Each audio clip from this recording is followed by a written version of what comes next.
Greetings, BookTube. I was of two minds what to do for Women's Month, whether to choose a more obscure author to highlight, which is ever my want. However, I thought, perhaps another alternative, a sort of a compromise could be made wherein I would present a lesser known work of a well known author. That might be more sort of searchable and interesting to the bulk of you. And I chose Virginia Woolf, who is, the most probably one of the authors that one would have most in mind for this. But I'm talking today about her book, little read, I think, Jacob's Room. There's little Jacob on the beach. Here we are right from the very beginning, chapter 1, page 1. "Where is that tiresome little boy?" she said. From the beginning, Jacob is an absence. That's what we're going to talk about today here on my channel.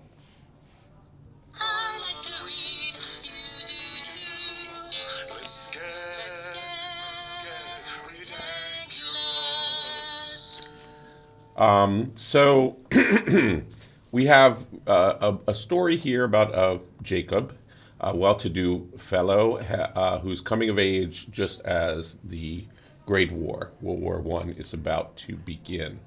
So to say that this book doesn't really have events, and of course it has millions of tiny little events, daily life events, is to deny the event that overshadows them all here, which is the war, which becomes the absence of so many young men from Europe whose lives it extinguished. One of the problems that this text presents, besides it being, I think a lot of booktubers like to call these things slice of life, but I would say this is an impressionistic work. So besides it being impressionistic, and I think therefore it does reward close reading like poetry. It's very beautiful, I'll read you some passages. I think that it's sort of this stream of consciousness thing that she's beginning here that really takes off in her subsequent work. But as I was reading this, and as things would jump from one sort of scene to another, or one thought or leitmotif to another, it seemed to me jarring, not stream of consciousness. And I thought, something's missing here. This is like where you would have an asterisk or a line break or something in many authors, or even a chapter break. And I did some research. I couldn't get contemporary reviews, and I really wanted to get contemporary reviews of this work, but in a brief amount of time of research, didn't find them. But I hit on exactly what I was looking for, which is a piece of research explaining something very interesting about the publishing of this book. Something that you won't know if you read this on Gutenberg or in an American edition, or even indeed in this paper edition, which is, after all, a Collins Classic edition. And that is that Woolf intended for there to be line spaces from 1 to 4 lines throughout her work. Something like 20 some were dropped completely from the first American edition, where they fell sort of in the beginning or end of a page. They were just eliminated completely. And then 80 more were dropped, from 3 or 2 lines to just 1 line break. And then my text here has no line breaks at all. This becomes quite huge because some of these occur in really important places, like when Jacob sees his first lover on the arm of another man on the street, or when they first hear news of the outbreak of war. I'm going to give you 3 examples of this from this great article that I found called Mind the Gap. I'll tell you the author's name in a minute, or put it in the notes if I don't find it. But I wanted to see if I could find a moment of text in this book to really test my feeling that these were missing before I found this article as I was just reading the book. By the way, when I do close reading, it's not a separate thing from my enjoyment reading. I'm just reading that way naturally. So I'm going along, and it might seem to you, quite belabored, but it isn't for me. It's just my mode of reading, and it adds to my enjoyment. And I think we can all learn to read that way if we want to. So I'm going to read you a passage here from page 44 in my version, which is about time. By the way, Woolf called those breaks silences. She intended them to be silences. Moments to reflect or to mark something out in a certain way. There are none in this section, but there is something really interesting that happens. So first, everything is set up with this rhythm. So, I mentioned this quite poetic. That's not just in the symbols and leitmotifs and all kinds of, word choices, but even in rhythm. So here we have at the top of the page, now a spray of seaweed floats past, now a log of wood. Ships have been wrecked here, one or two go past. So we set up this now. The next paragraph begins, the Scilly Isles had the look of mountaintops, almost awash. Paragraph, the Scilly Isles might well be obliterated by a roller sweeping. Paragraph, the Scilly Isles were turning bluish. So you can see that, she's setting up a poetic sort of a cadence here about these Scilly Isles. And she mentions silence here in the very middle. Timmy, so Jacob's on a boat trip with his buddy Timmy. They're sort of contrasted, but they're both of the same set. What did they call that set in Britain at that time? Bio bodies.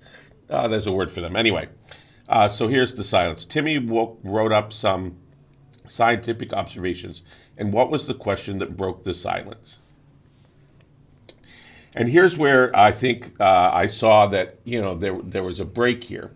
So they're going along and it's silent and it's silent and it's silent. And then it reads, the seat in the boat was positively hot and the sun warmed his back as he sat naked with a towel in his hand, looking at the Scilly Isles, which, confound it, the sail flapped. Shakespeare was knocked overboard. There you could see him floating merrily away with all his pages ruffling innumerably, and then he went under. So you can see that there was a sort of timeless sort of passage. Then we break into an event, right? This knocking of the sail. I think when you're in a sailboat, everything's flying around. You have to be quite careful for what I told about all that stuff. And his Shakespeare goes floating in the sea. We can see that poor Virginia was sea haunted from way back. So we can see that here with Shakespeare floating away. Anyway, so when I saw this, I said, oh, this is the way she's handling these breaks in time or breaks in ideas or rhythm. So I went looking and I found this article. Oh, and one more thing I'll mention. And, these are hugely important, right? These silences or these gaps. Because this is a work that's about absence, Jacob's absence, even though he's there for all the book till the end. And I won't give you a spoiler, but if you can't guess, with the World War coming, I don't know what to tell you. But at one point, the text points out, remarks on these half-finished phrases, for example. So the very next page, turn the page here, and I can count at least 5 of these half-finished statements, right? Now, ... said Jacob. It follows, ... said Jacob. It follows, ... says Jacob again. And he's not getting interrupted here. These thoughts just trail off, right? But this woman I was telling you about, Masham's aunt, ... And, oh, do go on, said Timmy. And again, Timmy laughed so much that they could not speak. Masham's aunt, ... And we never really get back to that. So there's at least 5, I think actually 6 instances just on the very next page of this sort of silence, this gap in the soundscape, wordscape as well. Now let's turn to page 97 on my text, which is the famous ellipse passage. A window tinged yellow about with 2 feet across alone combated the white fields and the black trees. Ellipse. At 6 o'clock, a man's figure carrying a lantern crossed the field. Ellipse. A raft of twigs stayed upon a stone. Suddenly it detached itself and floated toward the culvert. Ellipse. A load of snow slipped and fell from a fir branch. Ellipse. Later there was a mournful cry. Ellipse. A motor car came along the road, shoving the dark before it. Ellipse. The dark shut down behind it. Ellipse. And then they begin a new paragraph. So in that one paragraph, we have almost 10 ellipses, eight or so ellipses. So there were a lot of clues. It wasn't that hard to determine or to figure out that I think something was missing in this text that I was given, and it is these line breaks. So the article gives quite a few. I'm just going to give you 3 in the interest of time. The first is called "The Conspiracy of Hush and Clean Bottles." She had her hand upon the garden gate. "The meat," she exclaimed, striking the latch down. She had forgotten the meat. There was Rebecca at the window. Now, this should be followed by a 4-line break. The American version has 1 and then says, "The bareness of Mrs. Pierce's front room was fully displayed at 10 o'clock at night when a powerful oil lamp stood on the middle of the table." So this missing break has at least two effects here. One is the 3 as well. If you add all of these up, it creates much more of a feeling of stream of consciousness that is giving people problems with Woolf's writing, whereas here she's giving you these breaks, right? So one of the points of this break is to highlight Rebecca from the background of a bunch of lesser characters. We sit with her at the window. The whole passage begins with "look at her," an imperative, right? So so the first one is very much about letting Rebecca have that moment before you just carry on, and also separating the female space, right, from the male space, and that's hugely important. So that is obliterated by losing that text break. Now the second one I'm going to cover for you here is here we go. "Good night, Rebecca," Mrs. Flanders murmured, and Rebecca called her ma'am, though they were conspirators plotting the eternal conspiracy of hush and clean bottles. At this point, I love that, the conspiracy of bottles. It's actually right out of T.S. Eliot. And here we should have a 4-line break, and then it's followed by "Mrs. Flanders had left the lamp burning in the front room. There were her spectacles, her sewing, and a letter within the Scarborough postmark. She had not drawn the curtains either." Now, what is the point of this line break? One is it changes the time frame, right? From the sort of past, it keeps us paused in that past, okay, that break, and it keeps us paused in that female space, the cleaning of the bottles, that conspiracy. Before you break immediately right again into the eternal present. So that's a huge loss not having that break there as well. One more I'll give you. "What's the next thing to see in Scarborough? But there was a time when none of this had any existence. Fix your eyes upon the lady's skirt. It changes, drapes her ankles, the 90s.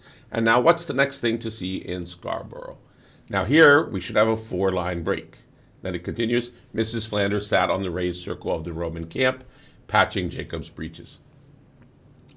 Without that break in there, and there's no break at all in the American text here, not even a 1-line, you don't sit with that question. You immediately feel that it's answered by Mrs. Flanders being in the Roman camp. However, you're meant to sit with that question. And that's what the 4-line break is for.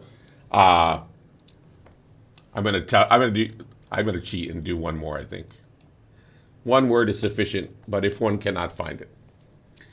Then his mouth, "But surely of all futile occupations, this of cataloging features is the worst. One word is sufficient, but if one cannot find it." Here should be a 4-line break. And here is clearly a question, right? This is clearly a question, and we're meant to ponder it. But with no page break, it immediately gets answered. I like Jacob Flanders, wrote Clara Durant in her diary. He is so unworldly. He gives himself no airs, and one can say what one likes to him, though he's frightening because ... dot dot dot.